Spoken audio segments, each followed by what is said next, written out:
আমরা একটা বিষয় পরিষ্কারভাবে বুঝতে পারছি, সেটা হচ্ছে যে আমাদের বাজেটটা যেহেতু ডেফিসিট বাজেট, মানে আমাদের পলিসিটাই এই 50 বছর যাবত একইভাবে চলে আসতেছে যে আমরা একটা ডেফিসিট ফাইন্যান্সিংয়ের ভিতরে আছি। কারণ আমরা আগে ব্যয় নির্ধারণ করে পরে আয় নির্ধারণ করি, ব্যয়টা সবসময় বেশি নির্ধারণ করি, ওই কারণেই সবসময় বাজেট ঘাটতি।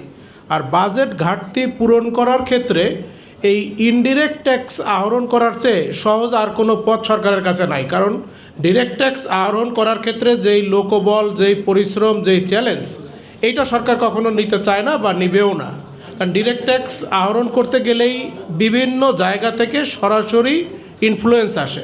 কিন্তু ইনডিরেক্ট ট্যাক্সটা আমরা যে আমাদের একেবারে মার্জিনাল পিপল, মার্জিনাল বলবো না, মানে একেবারে শিশু থেকে, কারণ একটা শিশুও তো শিশু খাদ্য খাচ্ছে, আবার একজন বৃদ্ধ ওই মরার সময় কফিনের কাপড়ও কিনতেছে, তার মানে সে জন্ম থেকে মৃত্যু সেই ইনডিরেক্ট ট্যাক্সে দিয়ে যাচ্ছে। আমাদের এখানে কয় পার্সেন্ট লোক আমাদের মানে গণমাধ্যম বা যে কোনোভাবে আমরা জানা বা বোঝার ওই সক্ষমতা তৈরি হচ্ছে যে আমরা আসলে কোনো না কোনোভাবে ট্যাক্স দিচ্ছি, আমাদের অ্যাওয়ারনেস লেভেলটাই ওইখানে তৈরি হয় নাই। আর একটা বিষয় এখানে ট্রিগারিং হিসেবে কাজ করছে, আপনারা স্ট্যাটিস্টিক্স দেখলে দেখবেন, আমাদের স্যারের বইয়ের ভিতরেও আছে, প্রথমে ইন্ট্রোডাকশনে দেখবেন যে 91-এ যখন প্রথম বছর ভ্যাট চালু করা হয়, তখন ভ্যাটের যে ধারণা করা হয়েছিল যে এই প্রথম বছরে ভ্যাটের এক্সপেক্টেড রেভিনিউ এত, সেখান থেকে 5 টাইমস বেশি রেভিনিউ প্রথম বছরেই আসে। তার মানে ভ্যাটের উপরে যে একটা ডিপেন্ডেন্সি, এটা কিন্তু তৈরি হয়ে যায় ওইখানেই।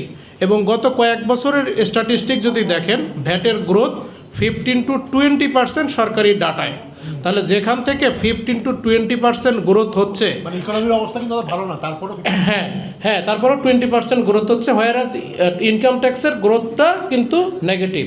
তাহলে যেই জায়গা থেকে 20% গ্রোথ হচ্ছে, সেই জায়গায় যে আরও গ্রোথ চাইবে না, আমরা তো অত সভ্যতার দিকে এখনও যেতে পারিনি। যেখানে এখানে গ্রোথ হচ্ছে, কাজে এখানেই জোর দাও, এখানে এবং এখানে তো কোনো ভয়েস রেইজ হয় না। ভয়েস রেইজ করতে পারে কারা? যারা ডিরেক্ট ট্যাক্স পে করে। ইনডিরেক্ট ট্যাক্স তো পে করে এই 18 কোটি জনগণের সবাই, কাজে রেইজটা করবে কে? যে একবার এখানে একটা আলোচনা আসছিল যে আমাদের ক্যাবের পক্ষ থেকে কি বলা হয়েছে, ক্যাব বা কখন একটা এরকম মানে পাবলিক অ্যাড্রেস করে সবাইকে বুঝাইছে যা তোমরা ভাই সকল পর্যায়ে ভ্যাট দাও। আপনি একটা কথা বলছেন মাঝখানে যে আমরা মোবাইলে কথা বলতে যে ওইখানে ভ্যাটও দিচ্ছি এবং সাপ্লিমেন্টারি ডিউটিও দিচ্ছি। আসলে ফোনে কথা বলাটা সাপ্লিমেন্টারি ডিউটি দেওয়ার মতো কি কোনো, এটা কি কোনো মানে এরকম কোনো এন্টারটেইনমেন্ট কিছু? আমি যদি ওটিটি প্ল্যাটফর্মে একটা মুভি দেখে আমি সাপ্লিমেন্টারি কথা দিতে পারি সেখানে, কিন্তু আমি ফোনে আপনাকে কল করবো, এখানে আমার সাপ্লিমেন্টারি ডিউটিটা কি হলো? এরপরে মাঝখানে দেখেন একটা ইন্টারেস্টিং ইভেন্ট দেখেন, একবার ইংলিশ মিডিয়াম স্কুলের উপরে ভ্যাট চালু করা হলো। অনেকেই বলবেন যে এখানে তো ধনী লোকজন পড়ে, তাহলে তাদের ভ্যাট দিতে অসুবিধা কী? কিন্তু বেসিক কনসেপ্টটা তো বুঝতে হবে, শিক্ষা কি কোনো ভ্যালু এডিশন ওইভাবে যে যেখানে এটাকে ভ্যাট আরোপযোগ্য? কারণ এটা তো পরে টিকে নাই, কারণ এটা ন্যায্যতার নয়, এটা কোর্ট আবার স্টপ করে দিয়েছে, এখন আবার ওইখানে ভ্যাট নাই। মেডিসিনের রিটেইলে 2.40% ভ্যাট আছে। হ্যাঁ, এইটা এখানে কতজন মানুষ আমার দেশে জানে যে সে ঔষধে 2.40% ভ্যাট দিয়ে সে ঔষধ খায়? How come a medicine be a value addition? হ্যাঁ, আবার এরকম না যে মেডিসিন সাপ্লিমেন্টে, সব মেডিসিনে 2.40% ভ্যাট আছে। ডিজেলের উপরে ভ্যাট আদায় করা হচ্ছে। ডিজেল যদি একটা লাইফে মানুষের ভ্যালু এডিশনের চিন্তা করা হয়, তাহলে আমাদের অসুবিধাগুলো কোথায়? আমি একটা জায়গায় বলবো, আমাদের টোটাল রেভিনিউতে আমরা ইনকাম ট্যাক্স আদায়ে চ্যালেঞ্জটা নিতে চাচ্ছি না। ভ্যাট সহজে আদায় হয়, কোনো রকম কোনো কথা নাই, এটা চুপে সারে আদায় হয়, লোকজন পে করতেছে। ডেফিসিট বাজেটকে ফুলফিল করতে হবে, কাজী ভ্যাটে গুরুত্ব দিতে হবে। এবং সেটাই যে ওই বহুমাত্রিক প্রভাব ঔষধ, শিক্ষা, চিকিৎসা থেকে শুরু করে কোথায় নাই, যেখানে পড়তেছে না। আর এই যে সিঙ্গেল রেট, তারপরে রিবেট, আগাম কর, এসব নিয়ে অনেক কথা হয়েছে। এগুলো তো আমরা এখন যে অবস্থায় আছি, সেখানে তো এইসব সমস্যার সমাধান করা অনেক দুরূহ আমি মনে করি। আর একটা ছোট উদাহরণ দিয়ে শেষ করব। এরকম কিছু জিনিস আছে যেগুলোতে ইম্পোর্ট পর্যায়ে ভ্যাট আছে কিন্তু সাপ্লাই পর্যায়ে ভ্যাট নাই।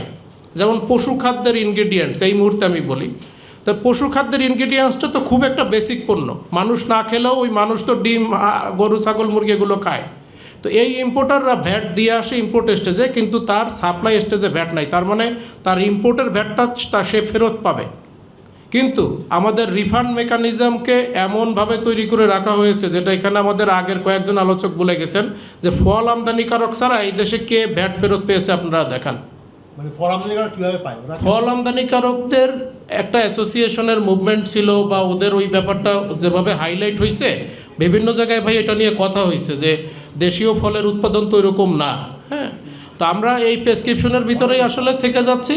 আমি মোটা মানে একেবারে শেষে দেখে আমি আর বিশদ কোনো আলোচনা করলাম না। এই দুইটা একটা অসামঞ্জস্যের মাধ্যমেই আশা করি আমরা বোঝাতে পারছি যে উনি যারা নির্ধারণ করছেন যে বহুমাত্রিক প্রভাব, আমি বহুমাত্রিকতার দিক থেকে কয়েকটা কথা বললাম। সকলকে ধন্যবাদ। আসসালামু আলাইকুম। ধন্যবাদ।